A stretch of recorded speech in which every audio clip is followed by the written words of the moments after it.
नमस्कार, स्वागत है आपका जवाब देना पड़ेगा और मैं हूं अदिति नागर। आज सवाल है बिहार की जनता की सुरक्षा का और सवाल बहुत सारे हैं। क्या हत्या, अपहरण और लूट का डर अब चुनावी फैसला तय करेगा? क्या सत्ता के वादे, विपक्ष की बयानबाजी और राजनीतिक गठजोड़ के बीच कानून का राज कहीं खोसा गया है? आज बहस का मुद्दा साफ है। क्या बिहार चुनाव में अपराध ही मुद्दा बनेगा या अपराध रोका भी जाएगा और इसका जिम्मेदार कौन है? और सबसे बड़ी बात, जनता यह सवाल किससे पूछे? बिहार में अपराध सबसे बड़ा मुद्दा है और आखिर क्यों नहीं थम रहा हत्याओं का यह सिलसिला? सुशासन बाबू चुप कैसे हैं? बिहार चुनाव में क्या हावी रहेगा लॉ एंड ऑर्डर का मसला और अपराध के मुद्दे पर कैसे होगा फायदा, किसका होगा और किसका होगा नुकसान? और विपक्ष लगातार सुशासन बाबू को अब कुशासन बाबू कहने लगे हैं, तो फायदा किसका होता नजर आ रहा है? आज इस डिबेट में इस बात पर चर्चा करेंगे कि ऐसा क्या राज है कि जंगल राज की गूंज अब सुशासन बाबू के काल में नजर आ रही है। तो इन तमाम मुद्दे पर आज विस्तार से चर्चा करेंगे, लेकिन ये सिर्फ चर्चा की बात नहीं है, ये समझना होगा। और आज मेरे साथ जो तमाम गेस्ट हैं उनसे इस बात को गंभीरता से समझेंगे कि चुनाव आएंगे, चुनाव चले जाएंगे, लेकिन बिहार के लोग कब तक डरते रहेंगे? कब तक जंगल राज, क्राइम राज, ये तमाम बातें बिहार के लोगों को डराती रहेंगी? मेरे साथ डॉक्टर सूरज यादव, प्रवक्ता कांग्रेस, मौजूद है। आपका बहुत बहुत स्वागत है। मेरे साथ राजकुमार रंजन, प्रवक्ता आरजेडी, मौजूद हैं। आपका बहुत बहुत स्वागत है। और मनोज दास, प्रवक्ता जेडीयू, अभी मेरे साथ मौजूद हैं। आप तीनों का इस चर्चा में शामिल होने के लिए बहुत बहुत शुक्रिया। कोशिश करेंगे कि जेडीयू से तो जवाब मांगेंगे ही, क्योंकि आप सरकार में हैं। हम पहुंचेंगे राजकुमार रंजन जी पे। रंजन जी, ये कितना गंभीर मुद्दा है? जब आपका राज था तो जंगल राज था, अब भले ही विपक्ष ने यह संज्ञा दी हो, लेकिन क्राइम राज की बात हो रही है। अब आपसे समझेंगे कि जनता क्या करे।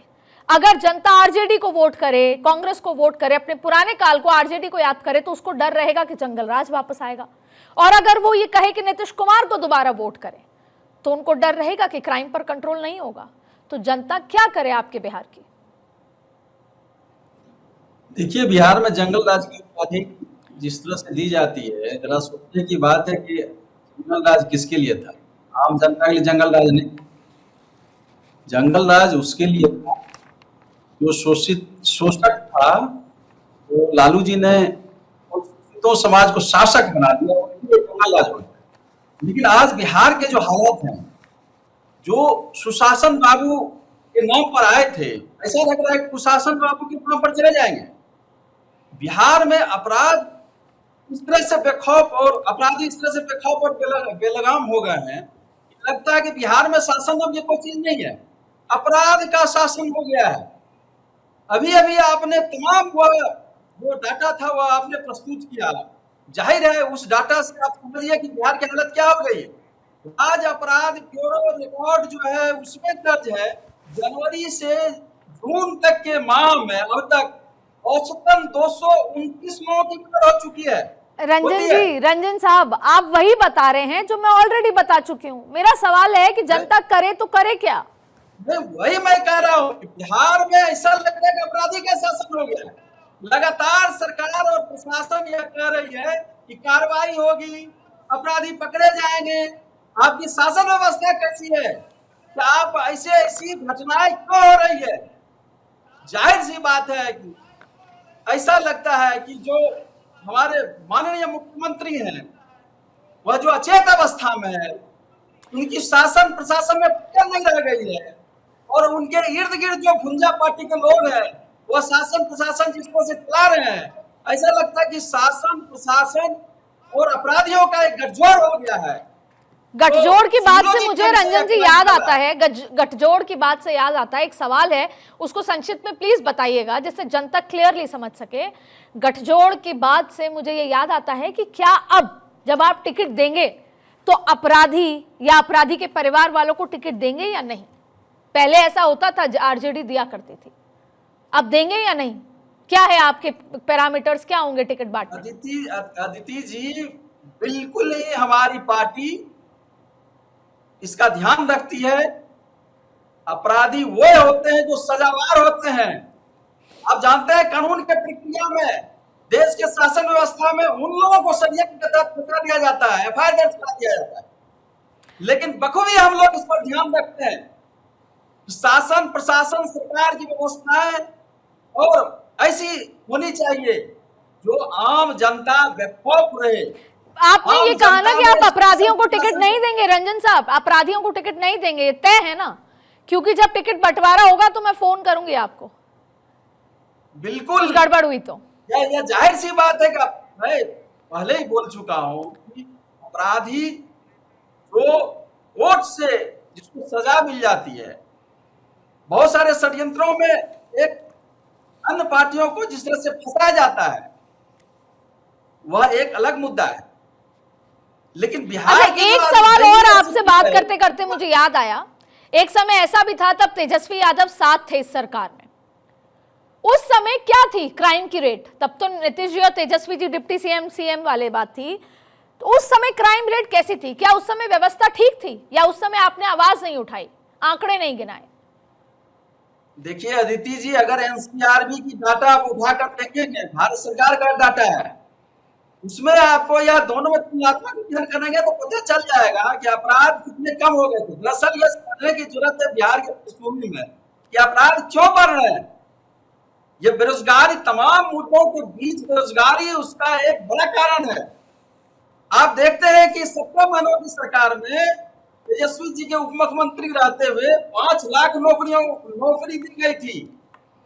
तमाम तरह के उस नौकरियों में वह बेरोजगारी खत्म करने की जो एक मुहिम चली थी, वही मुहिम अगर लगातार चलते रहेगा तभी यह अपराधी और अपराध करने वाले एक नए प्रक्रिया में जाएंगे, रोजगार की तरफ जाएंगे। यह सोचने की जरूरत है। और इन 20 सालों में एनसीआरबी की डाटा देख लीजिए, 65,000 के लगभग डेथ हो चुकी है, मारा जा चुका है आम पब्लिक, 1 लाख किडनैपिंग और तमाम तरह की चोरियों और डकैती की घटनाएं लगातार हो रही हैं। यह सोचनीय और विचारणीय प्रश्न है। ठीक है, आपका इन आरोपों का जवाब बीजेपी से मैं ले लेती हूँ। आपके परंपरा में घुस चुका है। आपके इन आरोपों का जवाब मैं प्रेम रंजन पटेल, प्रवक्ता बीजेपी, मेरे साथ मौजूद हैं। प्रेम रंजन जी, एक बात बताइए,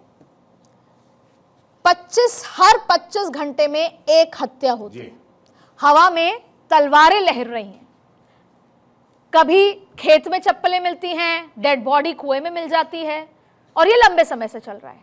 आपको लग रहा है कि इस पर लगाम लगनी चाहिए लॉ एंड ऑर्डर पे? और अगर नहीं लग पा रही है तो क्या केंद्र सरकार को कोई कदम उठाने चाहिए? क्योंकि ऑल द मोर केंद्र सरकार गठबंधन में है बिहार में। देखिए, आपका कहना ठीक है कि कुछ दिनों से ये घटनाएं हो रही है, अप्रत्याशित घटनाएं हो रही है। इस प्रकार का पहले नहीं होता था, और जैसे जैसे चुनाव नजदीक आ रहे हैं तो ये घटनाओं में इजाफा हो रहा है।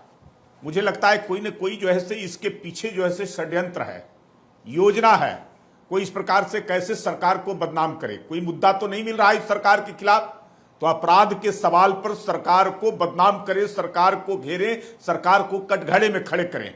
लेकिन हमारी सरकार पूरी मुस्तैदी से काम कर रही है और सचेत भी है उन अपराधियों को पकड़ने के लिए, अपराध पर लगाम लगाने के लिए। हर हाल में जो भी अपराध होते हैं, उन अपराध के पीछे रहने वाले अपराधी हैं वो पकड़े जा रहे हैं, कोई बच नहीं पा रहे हैं। ये कम से कम है। हमारे मुख्यमंत्री लगातार जो है से पदाधिकारियों के साथ जो है से समीक्षा बैठक कर रहे हैं और पदाधिकारियों को कड़ी हिदायत भी दे रहे हैं कि किसी भी कीमत पर कोई समझौता अपराध के सवाल पर नहीं होना चाहिए, अपराधियों के खिलाफ सख्त कार्रवाई होना चाहिए। रंजन साहब, जिस प्रकार का शासन चलाते रहे हैं, हम कानून का राज, न्याय के साथ विकास, वो अवधारणा आज भी रहनी चाहिए। पटेल साहब, बस अब और इसलिए नहीं सुन पाएंगे क्योंकि आपने दो बातें कही कि एक तो ये योजना के तहत हो रहा है, तो आपकी तो सरकार केंद्र में है, राज्य में है, ये योजना क्यों नहीं टूट रही? अगर कोई योजना तहत कर रहा है तो क्राइम है।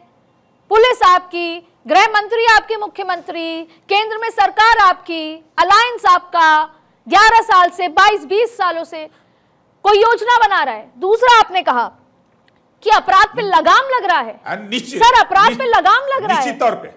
पटेल साहब, अपराध पे लगाम लग रहा होता तो कुएं में थोड़ी मिलती लाश। वो बच्ची, 11 साल की बच्ची के 20 बार थोड़ी घाव मिलते शरीर पर। जी जी पटेल साहब प्लीज बताइए, मतलब कैसे लगाम कहां लगा? मैं उसी पर आ रहा हूं कि मैंने कहा कि योजना, ये लगाम लगेगा, आपको बहुत जल्द नजर आएगा।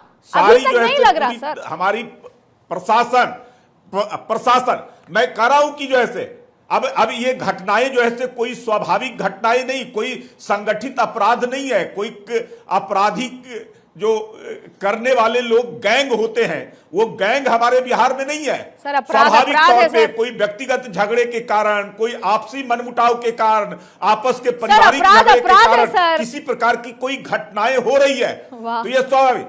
लेकिन उसके पीछे भी रहने वाला कोई अपराध, किसी परिवार के सदस्य को, अपने परिवार से किसी को अगर कुछ मनमुटाव है तो किसी के माध्यम से जो है उसकी हत्या करा देना या उसके खिलाफ कोई आपराधिक घटनाओं को अंजाम देना, यह भी जो है अपराध है, मैं मानता हूं। लेकिन इसके पीछे जो है प्रशासन कितनी रहेगी, लेकिन कोई अपराध करके अपराधी बच जाए यह असंभव है हमारी सरकार के अंदर में। हमने ही जो है बिहार को जंगल राज से मुक्ति कराने का काम किया है। हमने ही 4 लाख से ज्यादा अपराधियों को स्पीडी ट्रायल करा के सजा देने का काम किया है। हमने जो खौफ था बिहार के अंदर में, दहशत था, आतंक था, उससे मुक्ति दिलाने का काम किया है। हमारी यूएसपी है अपराध पर जीरो टॉलरेंस, उसको हम कभी किसी कीमत पर बर्दाश्त नहीं कर सकते हैं। हम उससे समझौता कर ही नहीं सकते हैं। कोई अपराधी हो, कितना बड़ा भी हो, कितनी पटेल साहब मैं सूरज यादव साहब के पास जाऊंगी। बच नहीं सकता है, हर हाल में जो है उसके ऊपर कार्रवाई होगी। पटेल साहब, मैं आपकी बातों से और जो आंकड़े मेरे सामने हैं वो दोनों मैच मतलब मेरे को हजम नहीं हो रहे हैं, ये मैच नहीं कर रहे। मैं उम्मीद करती हूं क्योंकि भारतीय जनता पार्टी ने राजस्थान में सरकार को केवल अपराध और लॉ एंड ऑर्डर पे बाहर निकाला था। कांग्रेस की सरकार को सिर्फ लॉ एंड ऑर्डर पे घेर कर बीजेपी की सरकार आज सत्ता में है। आपने मणिपुर में राष्ट्रपति शासन लगा दिया था क्योंकि वहां पर 2 जातियों के बीच में आपस में खींचतान थी, तो बिहार में क्यों नहीं? बहरहाल मैं सूरज यादव साहब के पास आ रही हूं। सूरज साहब, आपका आरजेडी के साथ गठबंधन है, आप चुनाव में अभी आगे बढ़ेंगे, आपका खुद का, क्योंकि राहुल गांधी के बयान में देख रही हूं उन्होंने क्राइम और तमाम तरीके की बात कही है, तो आपका या राहुल गांधी जी का या कांग्रेस का बिहार में क्या रोड मैप है अपराध को रोकने के लिए? क्योंकि जहां जहां आपकी सरकारें थी वहां भी अपराध के रिकॉर्ड बहुत जबरदस्त थे। आपने बहुत अहम प्रश्न उठाया। मैं थोड़ी बातें पहले कहना चाहूंगा कि सबसे बड़ी बात है जो क्राइम रेट की बात कर रहे हैं, ये बिहार का जो पिछले 10 साल का आंकड़ा है वो अत्यधिक और गंभीर अपराध। सर आपका प्लान बताइए ना, ये तो मैंने सुन लिया, ये तो सबको पता है। नहीं, आप पहले बात सुनिए ना। इन्होंने कहा ना कि एक साजिश के तहत, सुनियोजित साजिश के तहत की जा रही है। मैं भी वही बात कह रहा हूँ। चुनाव के समय और लगातार पिछले 6 महीने में 50 से अधिक जो मर्डर्स हुए हैं, जो हत्याएं हुई हैं, उसमें कौन लोग मारे जा रहे हैं? राजनीतिक संरक्षण किसको प्राप्त है? कौन सत्ताधारी दल है? जीवेश कृष्णा जी जो मंत्री है, दवा के एक नकली दवा के कारोबार में सजा याफ्ता होते हैं और उनको संरक्षण कौन देती है? भारतीय जनता पार्टी की सरकार। इसी तरह एकमात्र डबल इंजन सरकार है जो बिहार से आगे है हत्याओं और गंभीर अपराधों में, वो उत्तर प्रदेश, जहां इन्हीं की सरकार है। तो ये जो बातें कह रहे हैं कि हमने मुक्ति दिलाई, दरअसल ये तमाम, और लगातार आप देख रहे हैं भ्रष्टाचार भी एक बहुत गंभीर अपराध है जिसमें लगातार कई पुल रोज गिर रहे थे बिहार में। उसमें कौन थे साझीदार, कौन उनके जो संरक्षक थे? तो ये जो आंकड़ा ये बता रहे हैं और ये सूरज जी, मैंने पूरी बात आपकी सुन ली, लेकिन आपने ये नहीं बताया कि आपका प्लान क्या है। मैंने आपकी पूरी बात सुन ली, आपको जो टाइम लेना था आपने लिया भी, लेकिन आपने ये नहीं बताया आपका प्लान क्या है। राहुल जी बयानबाजी कर रहे हैं तो प्लान भी तो होगा कोई।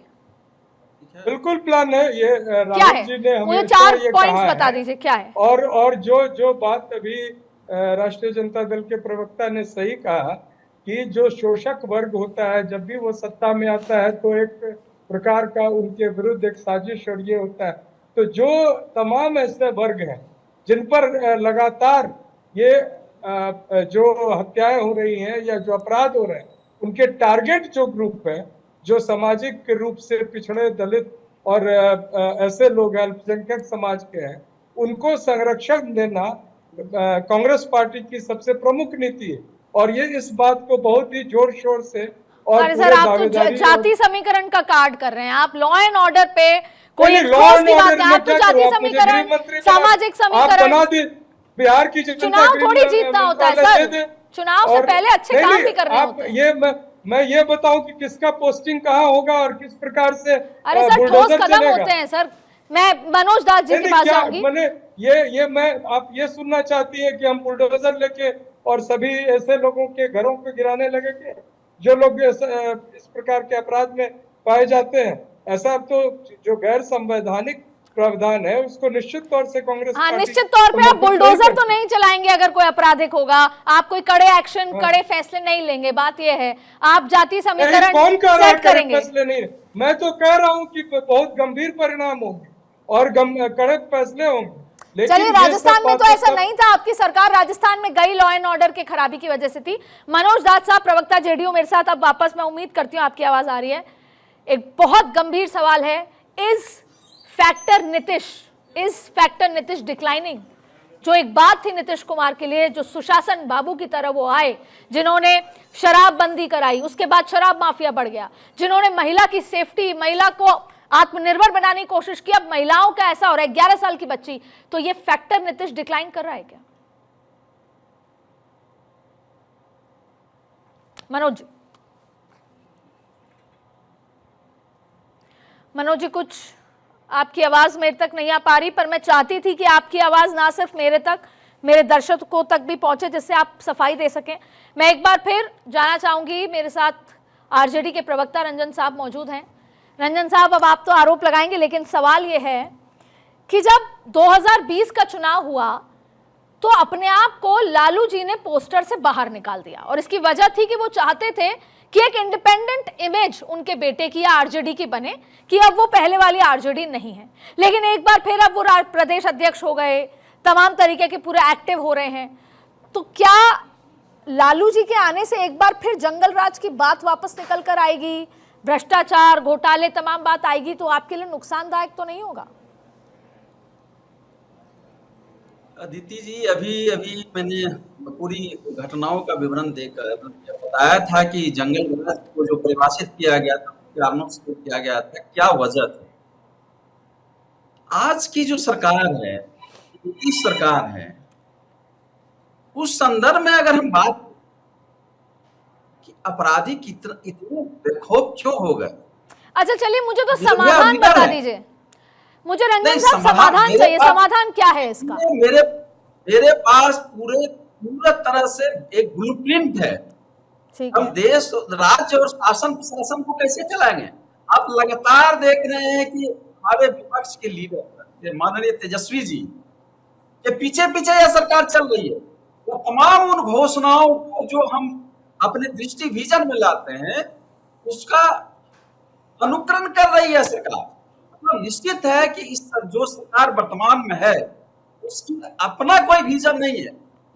निसंदेह हम सत्ता शासन में आएंगे तो इन चीजों को, रंजन साहब, समय क्योंकि मेरे पास कम है, मैं एक जल्दी से आपसे, रंजन क्यों होती है मेरे पास, अपराध के दलदल में आम जनता क्यों जाती है? एक ऐसी जनता जो कम पढ़ी लिखी जनता है, जो अशिक्षित है, जो बेरोजगार है। आप देखिए, तमाम तरह से इन 20 सालों में पलायन नहीं रोक पाए। शिक्षा के पटना विश्वविद्यालय के केंद्रीय विश्वविद्यालय नहीं बना पाए। शिक्षा के स्तर में नीति आयोग के उस, चलिए रंजन साहब, फिर एक सीधा सवाल, और उसका सीधा सवाल सुनिए रंजन साहब। इसका या तो मुझे भी बोलने दीजिए, मेरी भी डिबेट है थोड़ी, आप सुन पा रहे हैं? वन वे कम्युनिकेशन है। मूलतः यह सोचने की बात है कि अपराधी क्यों बने हैं, रंजन साहब, अपराध पर आपकी पकड़ क्यों नहीं है। मुझे लग रहा है कि वन वे कम्युनिकेशन कर रहे हैं आरजेडी वाले, वो सुनना नहीं चाहते। कल की डिबेट में भी नहीं सुनना चाह रहे थे। आप शिक्षा की बात कर रहे हैं, आपके नेता तो कैसी बयानबाजी करते हैं वो सबके सामने है। वो मर्यादा को तार तार करते हैं, फिर एजुकेशन की बात करते हैं। वो कल कह रहे हैं कि अखबार पढ़ना बंद कर दीजिए अपने कार्यकर्ताओं से, जनता से, कि पढ़ा लिखा रहने की जरूरत ही नहीं है, ना अखबार पढ़ोगे ना समझ आएगा। और आप कह रहे हैं कि हम सब कुछ बदल डालेंगे। रंजन साहब, ये तो अनफेयर बात है। वो जिस तरीके का इस्तेमाल कर रहे हैं भाषा, मुझे नहीं लगता युवा उनके साथ जाने वाले हैं। जो एक इमेज उन्होंने युवा नेता की बनाई थी,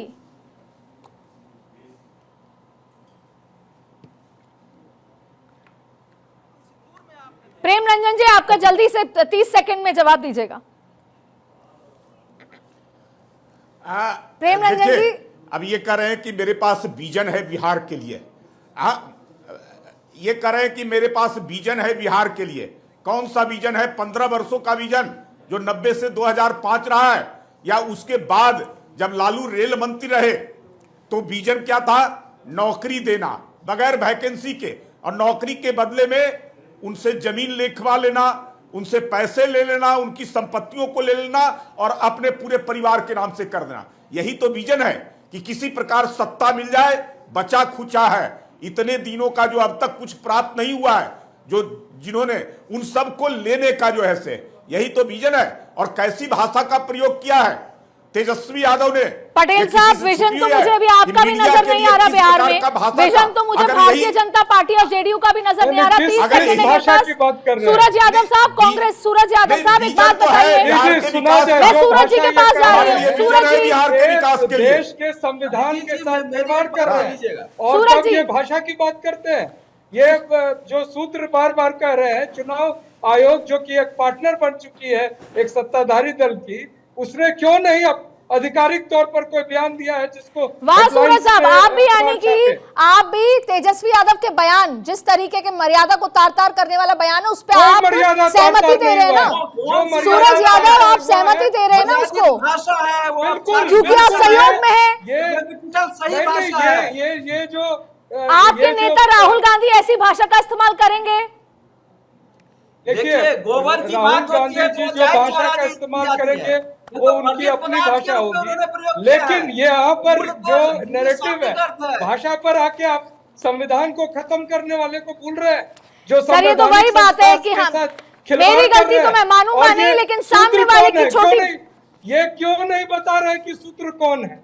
ये सूत्र वही है जो अखबारों के मालिक हैं, जो जिनके साथ साठगांठ है भारतीय जनता पार्टी। क्यों सर? क्यों सर? जब मनमोहन जी की सरकार थी और सिंह इज किंग कहा जाता था, तब तो नहीं आप सूत्रों पे सवाल उठाते थे? जब मनमोहन जी की सरकार में सिंह इज किंग कहा जाता था, तब तो कभी नहीं उठाया आपने ये सूत्रों पे सवाल? तब तो नहीं उठाया आपने। और आज आप लोग मेहनत नहीं कर रहे तो सूत्रों पे सवाल है।